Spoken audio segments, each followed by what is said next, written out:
This is A Different Perspective with Kevin Randle. A retired U.S. Lieutenant Colonel, Kevin Randle has been studying UFOs for nearly 50 years. Kevin has investigated some of the most famous UFO cases in the world and has been consulted for dozens of documentaries about UFOs. Considered one of the leading experts into the Roswell UFO crash of 1947, Kevin has written more than 25 books about UFOs, including the recently published Roswell in the 21st Century. Now, here is the host of A Different Perspective, Kevin Randle.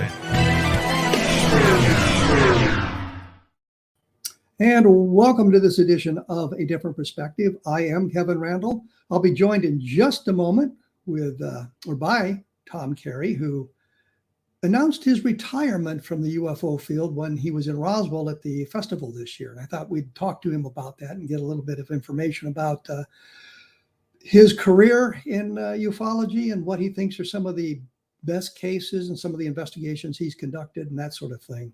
Before I bring him on, though, I want to mention I've known Tom for probably about 30 years. My introduction to him was phone calls from him when he couldn't get a hold of Don Schmitt. And I don't think he understood at the time that I was getting a lot of phone calls from people who couldn't get a hold of Don Schmitt at the time. And so I probably was a little short more than once with him about that because I was repeating information to him, to others who were calling about basically the same thing. And that was kind of an interesting thing. But I met Tom while we worked together on the Roswell case a number of times. We are two members, maybe the only two members of the Ken Tobey fan club. He was the captain in The Thing from Another World, if you remember. He's in a lot of movies. He pops up everywhere in the movie. So we just kind of formed a little bit of a bond over Ken Tobey and his career in movies, things like that. So when I learned that Tom had announced his retirement in Roswell, I thought it would be a good chance to chat with him about that. So here's Tom Carey, I think. Tom, welcome to A Different Perspective. Nice to be with you, Kevin. You are correct that I think I mentioned in my email to you that I had an unexpected sighting of Kenneth Tobey, and I thought it would be a good way Yes. to grease the skids here. It was if you remember, maybe you don't, that in the mid-50s there was this craze of Davy Crockett. It was Davy Crockett craze. Everybody had a coonskin cap and all that sort of stuff, and there was a famous song about Davy Crockett, King of the Wild Frontier. Well, I had a sort of a yen to say, gee, I'd like to see that movie again because Walt Disney made a movie of it, just, called Davy Crockett. So I bought a DVD of the Davy Crockett movie. Well, guess who played Jim Bowie in that movie? Your friend. I'll guess Ken Tobey. Yes. And he, as you remember from other movies, that Jim Bowie had been injured or sick. He had some sort of respiratory ailment and he got wounded, and he was in this little room the whole time the battle was going on. And so they would go into this, and there's Kenneth Tobey. And so he had a couple talking scenes, and that was about it. I was shocked because I had seen the movie when I was a kid, but I didn't remember Kenneth Tobey, and I was shocked to see him there. So that's the latest. Well, I think the last movie I saw him in was Single White Female, and he played the desk clerk at a hotel or something, and that was kind of it. Later in his career. Well, he was also in. You remember the movie Airplane? Oh yeah. He was in the movie. He was one of the controllers, and he had a few speaking lines, but that was about it. Well, like I said, as we were beginning here, that you had announced your retirement from ufology while you were in Roswell, and I wondered what precipitated that, and how did they receive it in Roswell? Well, I'll answer the last part first. They gave me a standing ovation, so I don't know if they were, applauding for me or just clapping because I was leaving the field and they'd be rid of me. So I didn't know which one it was. I hope it was the former, but I thought it was a good time, Kevin, because this COVID thing. I had tested negative. Both my wife and I tested negative for it. And, but at the time, I was going to do this thing for the Travel Channel to go down to Washington and be interviewed down there. And they said, well, we can't, this is like 2 years ago. Well, we can't interview. You have to have the COVID. You have to be tested. You have to have the shots. So I got the Pfizer shots. And lo and behold, one morning I wake up and all my muscles hurt, all my joints hurt. My knees never hurt in my life. They still hurt now, all because of these Pfizer shots. And for about 6 months, I could barely walk. I had to teach myself to walk again. And along comes the 75th anniversary of the Roswell case. I had to cancel last year because, as you know, they have a festival every July, the UFO festival, and I've been going down there every year since 1994 or something like that. Well, I had to cancel last year because I couldn't walk, and my wife didn't want me to do a Stan Friedman and have a phone call. Oh, Mrs. Carey, your husband is flat on the floor in this airport here. Would you come and get him? So she didn't want to hear that. So I canceled last year. But this year, that was the 75th. I said, no matter what happens, I'm going because it's going to be it'd be nice. I'm actually walking now. Albeit, I still have to hold on to things. And I said, I'm going. And I will announce my withdrawal from the 31 years of on the case, Kevin. I was on the case 31 years, the only case I was on. I will announce during our last panel discussion that I am withdrawing from the case. And thank you to the museum for inviting me all those years, and thank you for Kevin Randle and Don Schmitt for allowing me to be part of your team. And they gave me a standing ovation, and I hope it wasn't because, oh boy, we're finally rid of them now. I hope it was for my contribution, such as it was to the case. I thought it was a good time to withdraw. The other reason is I've had these two other projects that I want to get to, and I'm not getting any younger. And I've been gathering information on this one project for the last 10 years, and I want to get on it. And quite frankly, Kevin, I didn't see how where we could, on the Roswell case, what more we could do. Short of a physical piece of evidence, I don't know, everybody's dead. The witness pool has dried up. I didn't know what more we could do. And so I thought it was a good time to withdraw.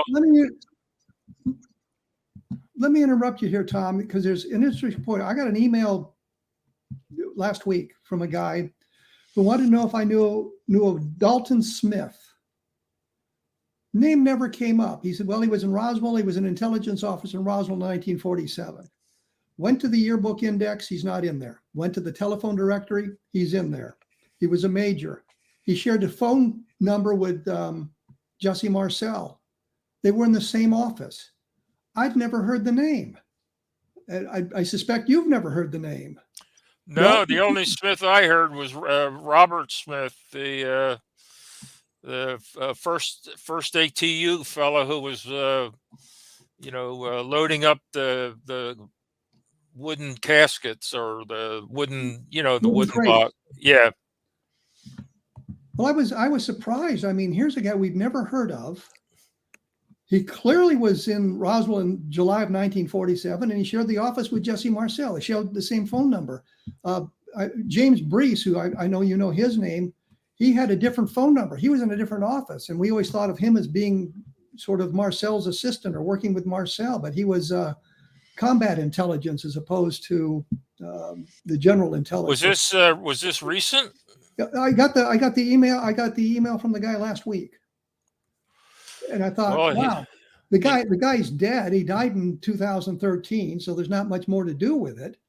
But I mean, here's a guy that would have probably provided us with some interesting information had we known to talk to him. Yeah, sure. Like I say, there, as far as I know, all of the witnesses that we talked to are all gone. They're all gone. There may be there may be a couple still out there, but that we don't know about. But I think anybody who's still out there would have been very young, of course, in Roswell in 1947, and right. probably at the lower end of the structure. Some 18-year-old kid serving as a E1 or E2 or something like that. And maybe doesn't know anything. We always use the magic number of somebody 20 years old in 1947 is now 90. What is he? 95. So.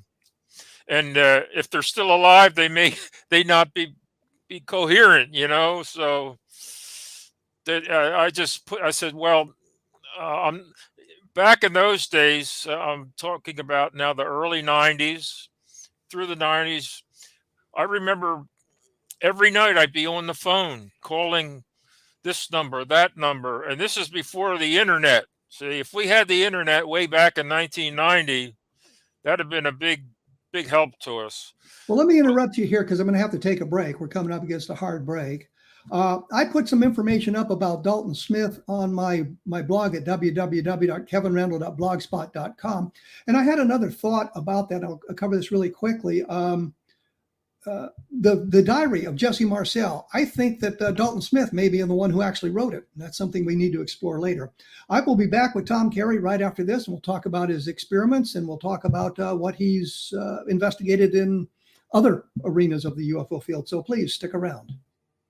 And we are back, surprisingly back. Caught me a little bit by surprise there. When we went away, I was mentioning Dalton Schmitt, and I probably needed to clarify this a little bit.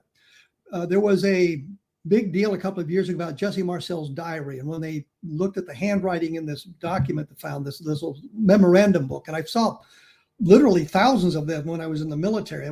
They were handing out to everybody little memorandum books. And this was one that had a bunch of entries in 1947, and it was in Jesse Marcel's possession. When they tried to match the handwriting to Jesse Marcel, it didn't match. And they didn't know whose it was. Since Marcel shared an office with Dalton Schmitt, I'm thinking that the memorandum book was probably something that was in one of the desks. And when Jesse Marcel moved out of the office, or Schmitt moved out of the office, Jesse Marcel inherited, but all of it ended up in Jesse Marcel's possession. And I think that might be an avenue to explore, to see, well, this is the guy that actually wrote the diary, for whatever it's worth, because there's really nothing in there that clues us in about the events in Roswell. So we were talking with Tom Carey. He is, as I mentioned, and he's mentioned, he's bowing out of the field. And you mentioned he had a couple of projects. So, Tom, what were those projects that you were dealing with there?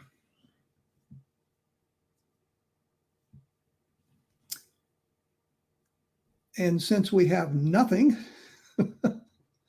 I will continue with this. What Tom was talking about, having lost all the witnesses, was something that I'd run across a number of years ago as well. I think the last guy I talked to personally, who was in Roswell, he was 89 when I talked to him. And he remembered the event, remembered that they were told not to talk about it. I'm not sure how close he got into anything. He just remembered the orders, I guess is the best way to put it. The orders not to talk about this to anybody. Forget this ever happened, have nothing to talk about. And he was 89, and that would have been 10 years ago or something. So he's probably gone as well. And I think Tom makes a point. We were to the point where we're interviewing the children and the grandchildren. So we're moved to 2 and 3 times from the events in Roswell. And I have to wonder about the viability of some of that commentary. by those people. It's very easy to misunderstand something that a parent is telling you. It's very easy to misunderstand the nuances that would be related to something that have happened in 1947, and you're talking about it 20 or 30 years later. Or influences of the media in all its various aspects, whether it's books and magazines, television, documentaries, whatever, to kind of set those in. So we have all of that kind of thing going on in the environment today. So when Tom talks about, we've kind of moved beyond the point where we can get good information now. We're stuck with really moved way far from the primary sources. Tom, while you were gone, I had been talking a little bit about what one of the reasons you mentioned your retirement from the UFO field. I mean, not the UFO, but the Roswell case. And I was wondering, what was some of the last people that you talked to that might have been available to provide some very good insight to what happened? Wow, that's a good question. The thing was, Kevin, is that we, in my opinion, we had witnesses all the way from the crash site to the retrieval to Roswell to Fort Worth to Wright-Patterson. We had enough witnesses, and the witnesses that we were getting more recently were just confirming what we already had. So in my own mind, I didn't think, well, in the chance that we get somebody, they're just, it's just going to be another witness that we already know what happened there. But as far as a recent witness, wow, that's that would be a few years ago that we had an important one back in the I guess early 2000s. We're at the 2022 now.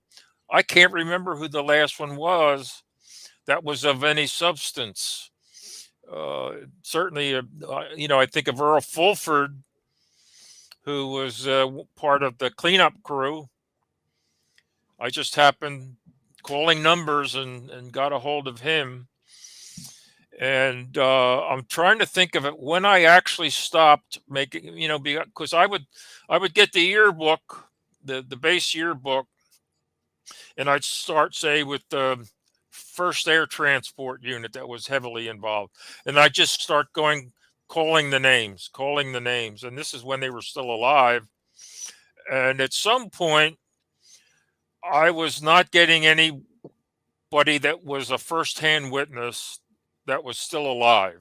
I can't remember who the last one was. It was either Earl Fulford or Arthur Osipchuk, one of those fellas who were on the July 9 flight. But I'd have to think about that, Kevin. I can't think of one right now that was recent, say, Well, within the last 5 years. I think you're making the point that we had moved the investigations as far as we possibly could. Time had caught up with us, and there wasn't anybody available that we could find that could provide any additional firsthand information. Right. I had kind of concentrated on looking for some kind of documentation. Somebody had written a personal diary or a letter, something that was dated. We had the Inez Wilcox little piece that she put in that magazine article she was writing, but that had to be written in the 1980s because she died in 1989. And it didn't say a whole lot either. It really didn't, to me, at least to me, it didn't say a whole lot other than something happened and that's about it. And the sheriff was involved and this sort of thing. But the problem with that is we don't know when it was written. If it had been written prior to 1980, then it's an important document because it precedes all the information about Roswell. But if it was written after 1980, then the possibility of contamination is there. See, for me, the case did not really explode after the 1980 book. I mean, I read it in 1980, but I don't know how widely read it was. But for me, the book that really set this case afire was your 1991 book with Don Schmitt, the UFO case, the UFO crash at Roswell. That's when the case really became known, at least in my opinion. I think you're right, but my thinking was that the people in Roswell would have been, if Roswell was mentioned in some kind of documentary, that the people who lived there would have noticed it. I mean, you take the movie Titanic, for example. There's a reference to Cedar Rapids, Iowa in it, which I'm sure most people didn't catch, but I did because I lived in Cedar Rapids, Iowa. And I don't understand how Cedar Rapids, Iowa shows up in so many programs, but when it does, it spikes an interest in me. And I'm thinking that if you lived in Roswell, that you'd have that same sort of interest, because it's talking about the town where you live. So while you and I may not have been really impressed by the early Roswell information from 1980, I think the people in Roswell would have been well aware of it. I know there were some documentaries. In Search Of did a thing on Roswell, and Jesse Marcel was in that, and I think that would have sparked interest in the Roswell area as opposed to the rest of the country. Yeah, the what was it? The In Search Of with Leonard Nimoy, I think, was the Yes. host. There was also, believe it or not, Kevin, 1980, there was a movie came out called Hangar 18, starring Robert Vaughn and Gary Collins, and I'm thinking, oh boy, they're going to talk about Hangar 18, which I'm thinking, how did I already know about Hangar 18? Well, it was 1974 where this guy down in Florida, Robert Spencer Carr, started talking about this Hangar 18 at Wright-Patterson. And that was at the time I was going to leaving for Toronto to carry on my studies. And I said, "Oh my goodness, Hangar 18! Boy, I don't want to leave. I want to hear the rest of this." But by the time I got to Canada, it was a dead story. But that's where I first heard about Hangar 18. And then this movie comes out. I was watching Johnny Carson one night, and on comes Robert Vaughn. And so Johnny said, "Well, what have you been doing lately, Bob?" Well, I just finished a movie called Hangar 18. And I went, Hangar 18, oh boy, I can't. And to me, the movie stunk. But but there it was. And that was like 1980. And then it's not until 1991 I had joined CUFOS, the Center for UFO Studies, after a few years of being a MUFON State Section Director. All I wanted to get was the publication that they put out every month, the UFO, whatever it was. And the next thing I know, I'm the state section director for the 5-county area around Philadelphia. I said, wait a minute, I just want to get the publication. So I started investigating local cases, and boy, very quickly I got bored, because they were all, man, I saw a light in the sky. It went this way. It went that way. Oh, man, tell me more, So I think one of the things that I got really turned off on in the UFO field back 30, 40 years ago was we really don't need another tale of a light crossing the sky at night. Right. It's not going to add anything to our knowledge. It doesn't provide us any evidence. It doesn't provide us with any insight to what is going on. It right. Just sort of is interesting, and there's no way to say, well, it's not. Yeah, maybe it was a flying saucer. You cannot rule out anything. It's interesting to the person, but if you've heard 100 of them, I mean, what more is it going to do for you? So there, I joined CUFOS to get the International UFO Reporter, and there were these two guys there named Kevin Randle and Don Schmitt, who were reopening the Roswell case. I said, oh my goodness, that's right. I really liked that case, but I hadn't heard any more about it for 10 years. And that's when I wound up calling you to ask you what you had done about trying to locate the archaeologists who had, see, at that time, we still thought the planes. Let me interrupt. I got a break here, Tom. So I don't mean to. We'll come back to the archaeologists and all that in just a moment. I'm talking with Tom Carey. We're sort of diving deeper into the Roswell case than I meant to, and we'll get to some of the other aspects of Tom's career here in just a moment. We'll be back right after this, so please stick around. And we are back. I'm here with Tom Carey. When we went away, we were talking about the archaeologists. And I'll just mention here, my undergraduate work was done in anthropology with an emphasis on archaeology. And I think, Tom, your graduate work, when you were working toward a Ph.D., was in physical anthropology. Correct. So we kind of had that connection. And so you thought you could help with the search for the archaeologists. Yes, and I called you and wanted to know what you had done as far as trying to find them. And I think you said you had interviewed one or two, but nothing much had happened. But the story was that they were from the University of Pennsylvania in Philadelphia. So I said, well, let me have a crack at it, Kevin, because I live right outside of Philadelphia. I'll go down to the university or look around and see what I can find. Well, believe it or not, we were looking for I don't want to get into the whole Gerald Anderson thing. We were looking for Buskirk. We're looking for a fellow named Adrian Van Buskirk was the fellow's name, and Anderson even had effected a identikit sketch of this fellow. Well, I went down to the University of Pennsylvania and opened up the first name in the card catalog that I opened up was a guy named Winifred Buskirk, and he was from New Mexico. I said, this looks interesting. And he had written a book called Living Off the Land, Native Americans, 1950. But it didn't, the book, so I got the book out of the stacks, but it didn't have a dust cover.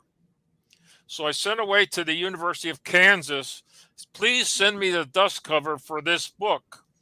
And lo and behold, I received the dust cover, and lo and behold, the picture in the flyleaf of this dust cover matched perfectly with the identikit sketch that your good friend Gerald Anderson had drawn.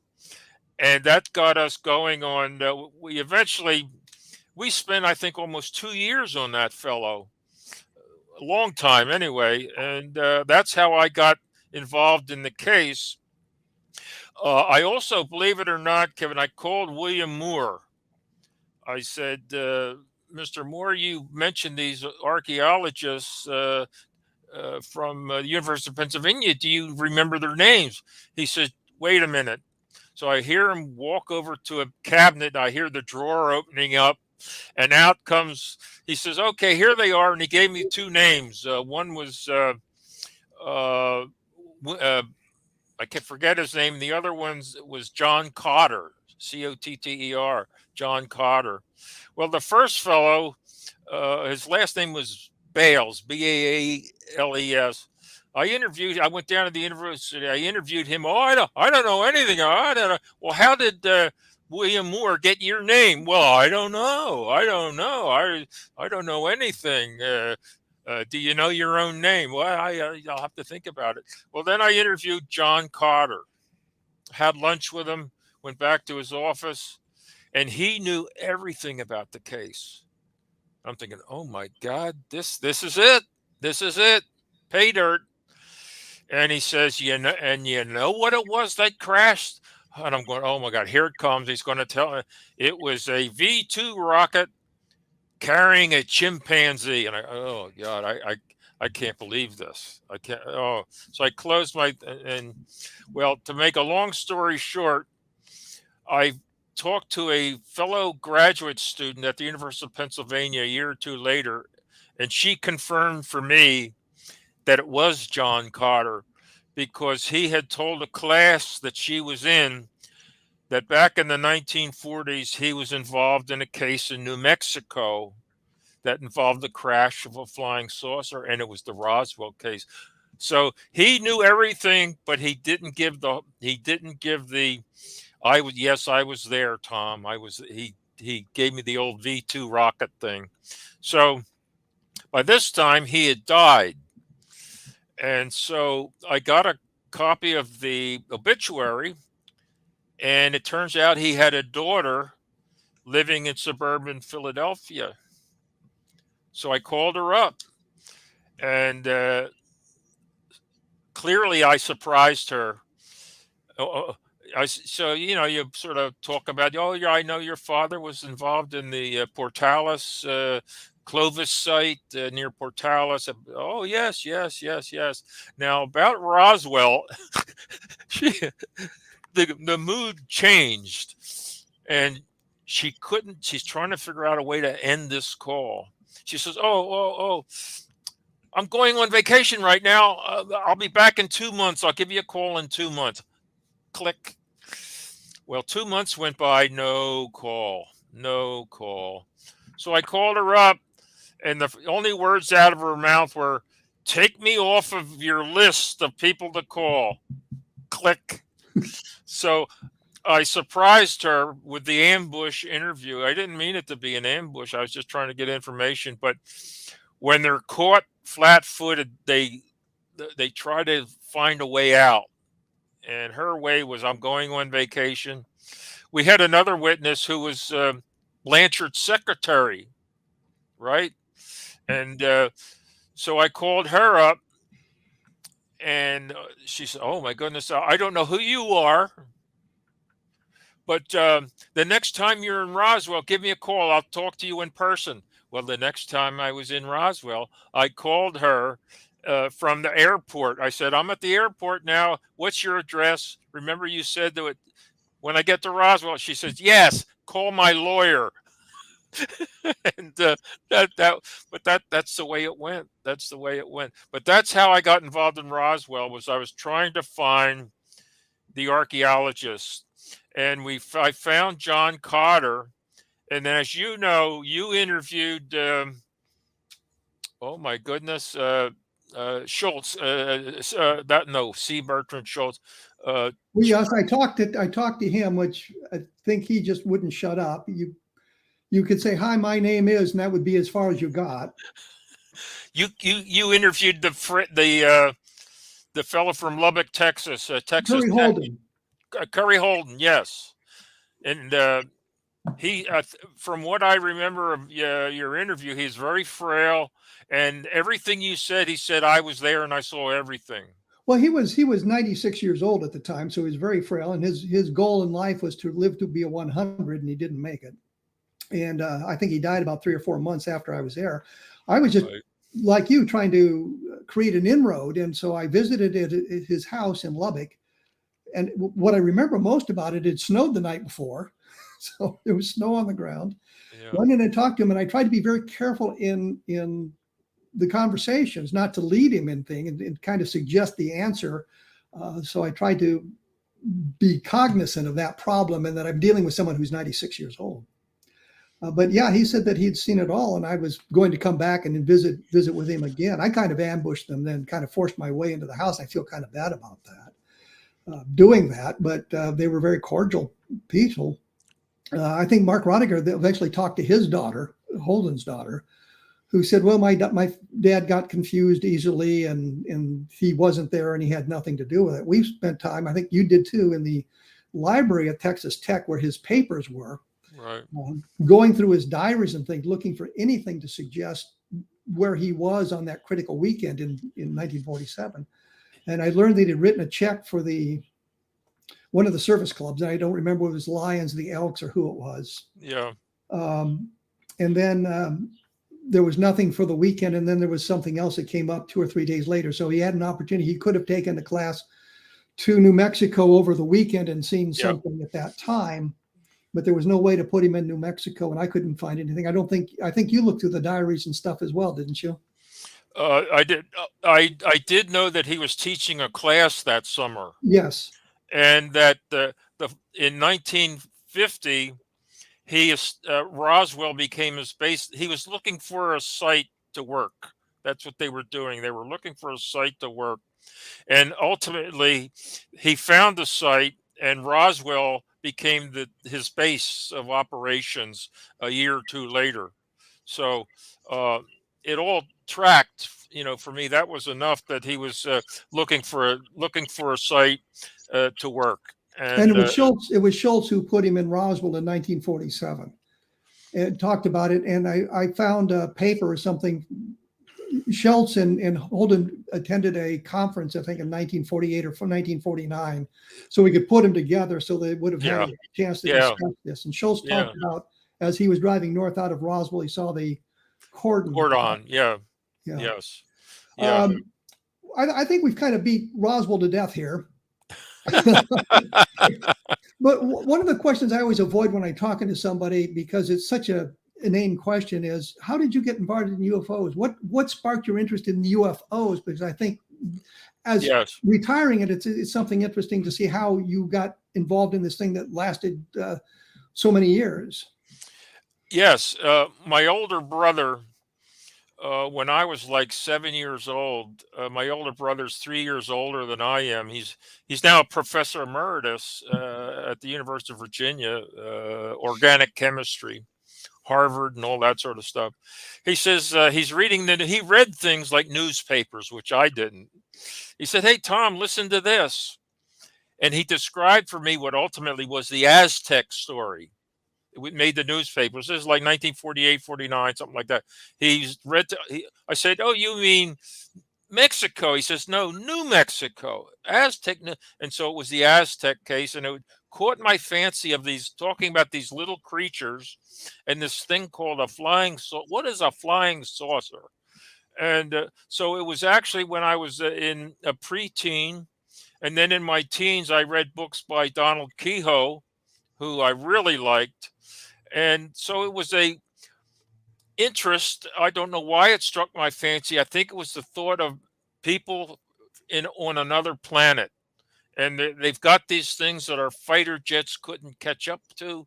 And that's what caught my fancy. And it continued throughout my life. I would read a book here. I read a book or two from Frank Edwards, Flying Saucer Serious Business.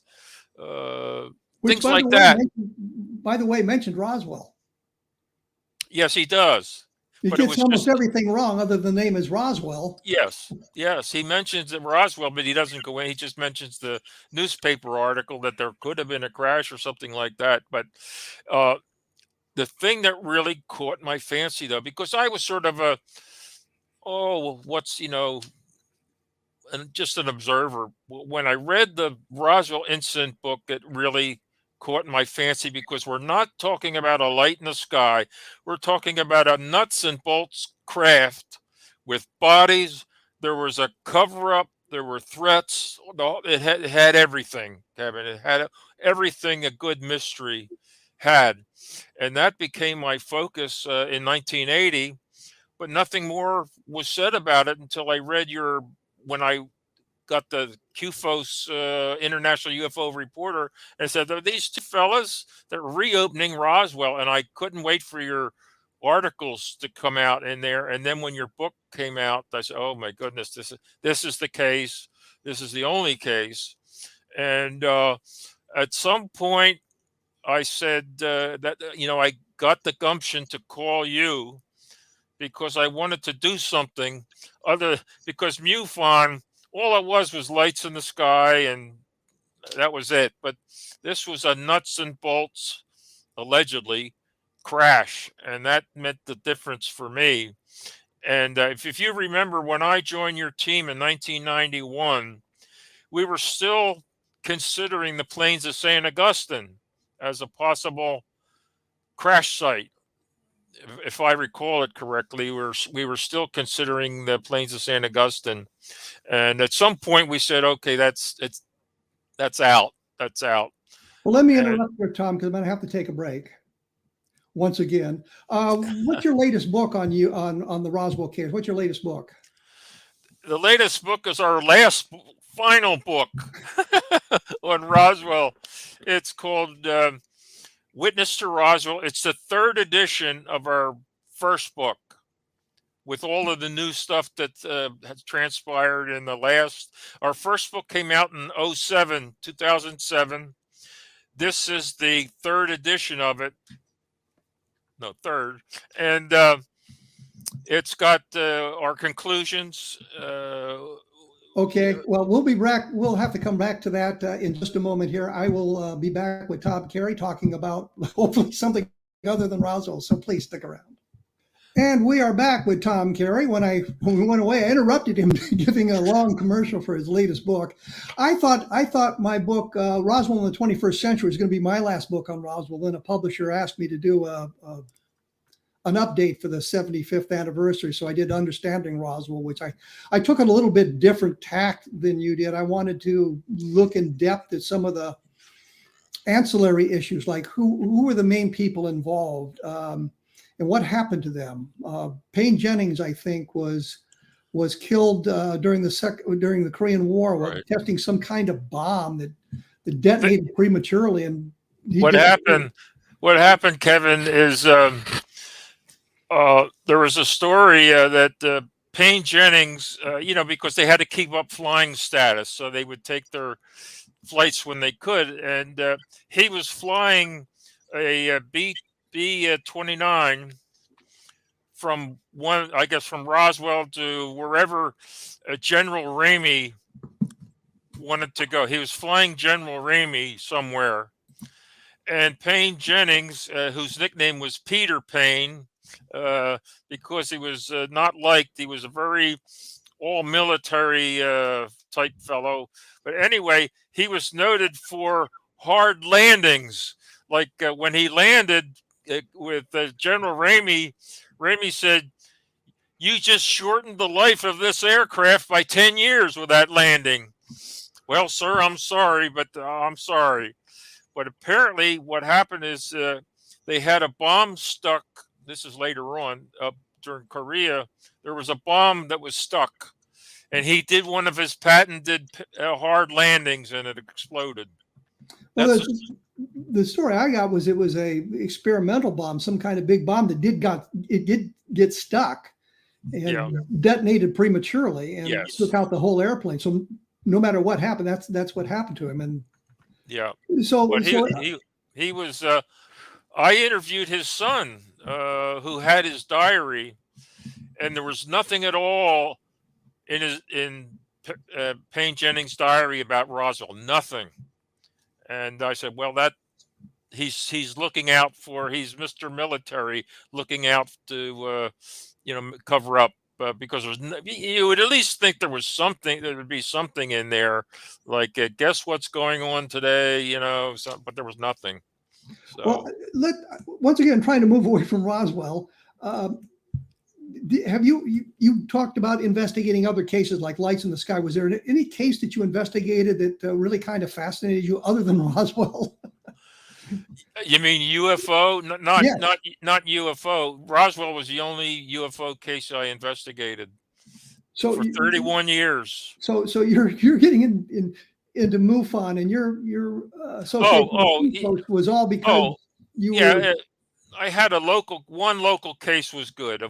Most of them were Lights in the Sky, but one was a family outside of Philadelphia, a mother with her children. They had a close encounter with a triangular shaped craft which hovered maybe 20 feet over their head. I believed them.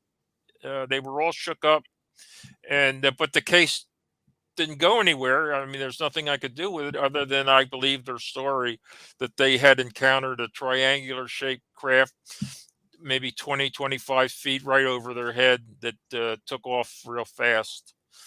So that was the one good case I had. The other thing is I couldn't get anybody to help me. Everybody, they even said when I would have meetings, well, we're here to be entertained. And I'm like, oh my God. And I would have all kinds of people driving up in front of my house. And I'm thinking, oh my goodness, what are the neighbors thinking? Because some of them were kind of, I wouldn't introduce them to anybody. And one of them had a leaky crankcase in his car. Every time he drove up, he left a big oil stain in my driveway. I said, that's it. I'm done with these meetings. And so I turned over my position to a woman named Jennifer Stein, who's done wonders. I mean, she's just terrific. I mean, she's she's a documentary producer. She brings in big guests. Because by that time, Kevin, I was only interested in Roswell, and the other people at the meetings, they wanted to talk about crop circles and cattle mutilations. Well, let's. I know you were interested in the Ramey memo at one point. What's your opinion of the Ramey memo in today's world? Well, here's the thing, Kevin, is I bought a copy of Stan Friedman went down and made a copy of it, and they started selling DVDs or CDs of the Ramey memo. And this was during the time that I was the state section director for the Philadelphia area. So one meeting, I had bought the CD from Stan. It was $25, and I plugged it into my computer, and it was right where I'm sitting now. And I brought the people who were at the meeting upstairs. I said, "Okay, I'm going to look at this Ramey memo." So I brought it up on the screen, and so help me, within 10 seconds, I read, "The victims of the wreck you forwarded to Ramey's thumb at Fort Worth, Texas." Within 10 seconds, that's what I read. I also read something about the meaning of the story, and at the end of it is something about crews, CREWS, and the word disc was in parentheses. That's what I saw, like, within few seconds. So over the years, I have looked at that memo occasionally. I say, well, maybe I'll get more out of it today. But as you know, when you try to bring up, enhance it, you also enhance the grain. It's grainy, and you enhance the grain as well as what's left of the letters. So I finally gave up on what I just told you. What's his name? David Rudiak did he did the yeoman's work on it. So I always defer to him. But I did see, "And the victims of the wreck you forwarded at," then Ramey's thumb comes in, "at Fort Worth, Texas." And then the next line, they had the word disc, D-I-S-K, in parentheses. And then later on, it says meaning of story, and something about would fare better or something, and something has something cruise. That's all I could get out of it. So. Well, I got sucked into this investigation. I've been to the special collections twice in Arlington to look at the thing, and watching people with getting better scans than Stan had. I think David Rudiak was involved in one that got a good quality scan, and I was involved in two of them that got high quality scans as well. One guy came up with the idea, what it says is viewing of the wreck. And I look at that, and yeah, I can see viewing. And I look at it again, I said, yeah, I can see victims. And we just cannot resolve it to the point where we can say, here's the smoking gun. There is an area of interpretation. The last people that looked at it, their idea was that you're going to need some kind of artificial intelligence now, because the technology is never going to exist to be able to resolve it, given the angles of the camera, given that it's film, given the distance to Ramey, given that he's got it crunched in his hand. You're just never going to be able to resolve that. You're going to have to bring in some other kind of technology to resolve the issue. But I saw victims. When like I said, I read it. I didn't have any enhancement or anything. I looked at it and I said, the victims, it looked like an M to me. Victims. And I can see that as well. I can look at it and see that as well. But I look at some of the other enhancements and other things that have been done, and it's viewing of the wreck. I've got an article coming out in the Journal of Scientific Exploration that deals a little bit with the Ramey memo, with some of the things that have been done since Stan got the scan. If there was some way you could eliminate the noise. The noise is what's making it difficult. The last guys that did it, they sort of peeled away the negative in layers in some fashion and kind of eliminated some of the noise, but it didn't resolve the issue. And in fact, it turned the word victims or viewing or whatever the word is into remains. Yeah. The question that I have still, when it says and the victims of the wreck you forwarded to. Now, what was forwarded, the victims or the wreck? Is he talking about? He says Well, if it's the victims, well, then it was if I remember, the date of the memo was July 8th. July 8th, yes. So to my mind, the victims weren't shipped out. The first flight was on the 8th. The uh, which flight was that? The Pappy Henderson flight on the Yeah, I think 8th. so. Yeah, I think so. And as far as I know, that went direct to right field, right? Yes.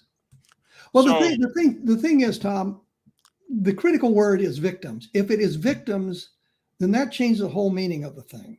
If it's viewing, that changes it in a different direction. it means that there was a wreck.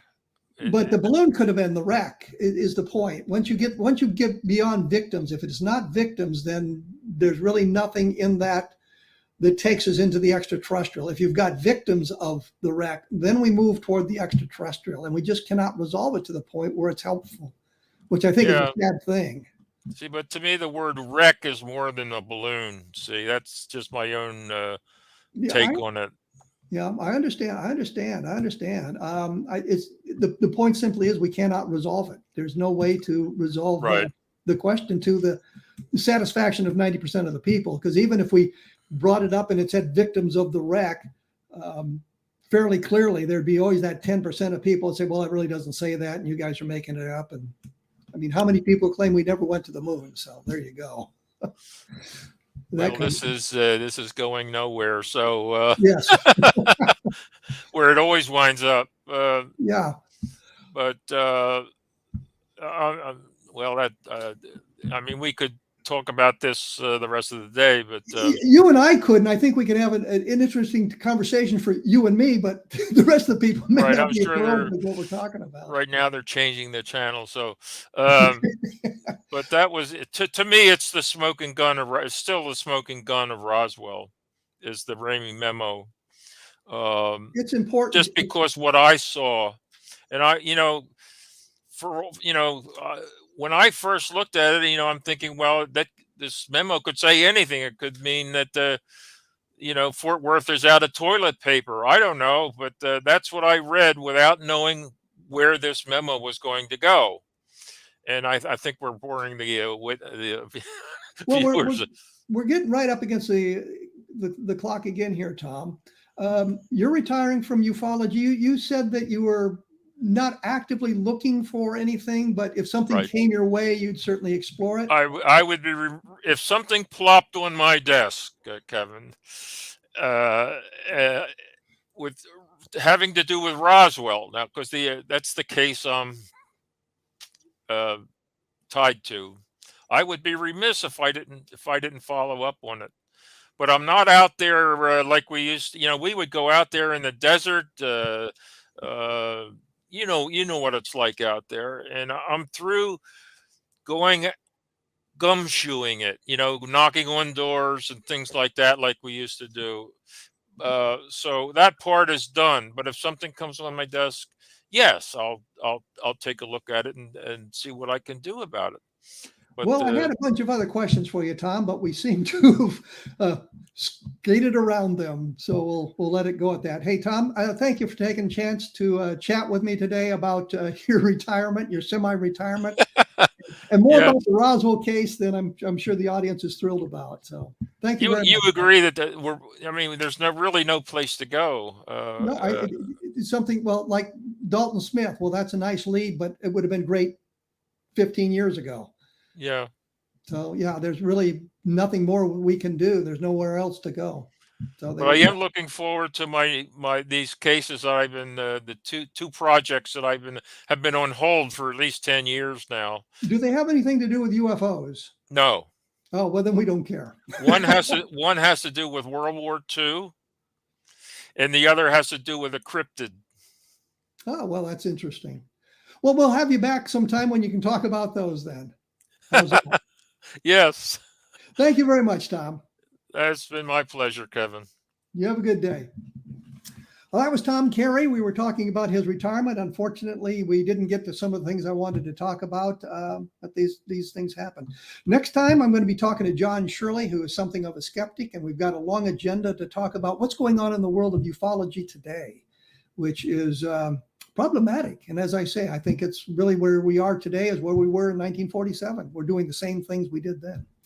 The blog is www.kevinrandle.blogspot.com. The latest book is Understanding Roswell. Take a look at Level Land, which talks about that case, and of course, UFOs in the deep state. I will be back next week with John Shirley. So thanks for tuning in.